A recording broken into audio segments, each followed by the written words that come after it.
ఇవాళ దేవాలయాలు రాష్ట్రంలో ఉన్న దేవాలయాలు ఉన్నాయి. దేవాలయాల పాలక మండళ్ళకి రెడ్లకి ఏమైనా సంబంధం ఉందా? రెడ్లందరినీ దేవాలయాల పాలక మండలాలు పెడతారు. దేవాలయంలో పనిచేసే దేవుడు ఎంటికలు తీసేది మంగళూరు.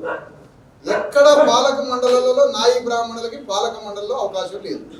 కానీ పాలక మండలిలో స్టాలిన్ ప్రభుత్వంలో తమిళనాడులో సగానికి పైగా మంగళూరులు స్థానిక దేవాలయాలలో ఉంటారు. మండలాలు దేవాలయాల పాలక మండలంలో అక్కడ ఎంటికలు తీసేవాళ్ళు, నాదస్వరం కొట్టేటోళ్ళు. నాదస్వరం కొట్టకపోతే దేవుడు కూడా పీరిగా అవుతాడు. గుడిలో దేవుడికి కళ రావడానికి నాయి బ్రాహ్మణుడు కొట్టే నాదస్వరంతో దేవుడికి కళ వస్తుంది. నాదస్వరమే మోగకపోతే దేవుడు చచ్చిపోతాడు గుళ్ళని.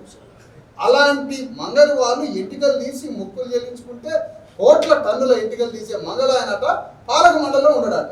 కమ్మళ్ళు రెడ్డోళ్ళు వాళ్ళు పాలక మండలిలో ఉంటారట.